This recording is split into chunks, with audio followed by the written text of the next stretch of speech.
To navigate a high-altitude rock face, you have to account for gravity, erratic weather, and the physical limits of the human body.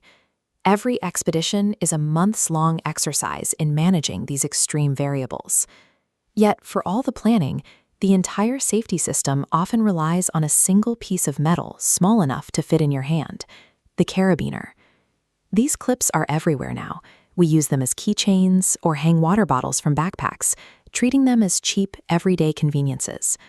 But the adoption of this battlefield hardware introduced a system of speed and safety that allowed climbing to evolve into the technical sport we see today. In the late 1800s, alpine equipment was primitive. European climbers pushed into the Alps wearing heavy leather boots and tethering themselves with thick, unwieldy ropes. The process of securing these ropes was dangerously slow.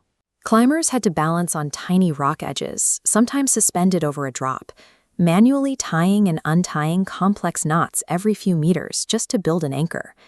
Every minute spent fumbling with knots was a minute lost to fatigue and exposure. If a storm moved in or a climber lost dexterity in the cold, these delays often became catastrophic. Early mountaineering was restricted by this connection bottleneck. They were not limited by their physical strength, but by the sheer amount of time it took to manage the rope. The solution was repurposed from the German military. Soldiers carrying carbine rifles needed to attach their weapons to their gear instantly, leading to the creation of the Karabinerhaken, a spring-loaded metal hook. This replaced slow buckles and straps with a one-handed, instant connection. The soldier simply pressed the gate against a ring and it snapped shut. In 1911, German climber Otto Herzog saw the potential for this tool in the Alps. He began using these military clips to manage his ropes during vertical ascents. By substituting manual knot tying with a one-handed clip, Herzog eliminated the minutes-long pauses at every protection point. On technical routes, these saved seconds compounded into hours of gained time, directly reducing the window for fatigue and environmental exposure to set in. This shift transformed climbing into an integrated safety system. Instead of a series of isolated, risky maneuvers, Herzog could build a continuous chain of protection as he moved. As the sport evolved, heavy steel clips became a burden. Carrying dozens of them up a mountain drained vital energy, eventually forcing a shift to lightweight aluminum alloys that offered high strength without the weight. The engineering behind these alloys is precise. When properly loaded, a modern climbing carabiner is rated to hold over 20 kilonewtons, roughly 2,000 kilograms of force, which is far beyond the weight of a human body. This strength is a result of directing the load along the spine, the solid, straight side of the frame. The design physically channels tension away from the moving gate. However, if the carabiner is rotated or the gate is open, that structural integrity fails. A sideways load places the stress on the weakest points, drastically reducing the amount of force the metal can withstand. To manage this risk, manufacturers developed screw gates and auto-locking sleeves. These mechanisms physically lock the gate in place, preventing accidental openings even in the most chaotic environments.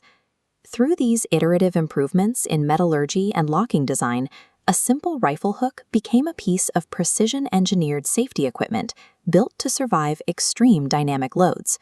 This reliability paved the way for the golden age of climbing.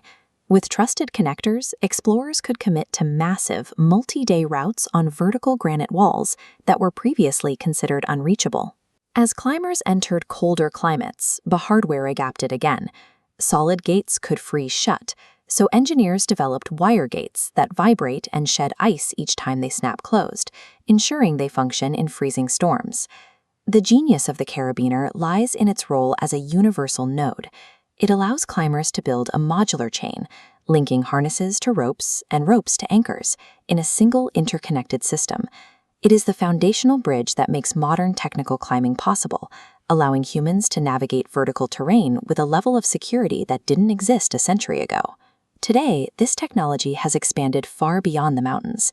Industrial rope access teams and emergency rescue units use these same systems to suspend workers and stretchers in high-stakes environments. From construction rigging to helicopter rescue lines, any field requiring secure, rapid connections of retention has adopted the carabiner as a standard tool. Professional-grade hardware is batch-tested and rated for human life. a level of engineering absent from the mass-produced decorative versions found in checkout aisles. When you hear the metallic click of a gate locking into place, it represents more than just gear. It is the sound of humanity building a secure bridge into vertical survival. For more content like this, like and subscribe to our channel.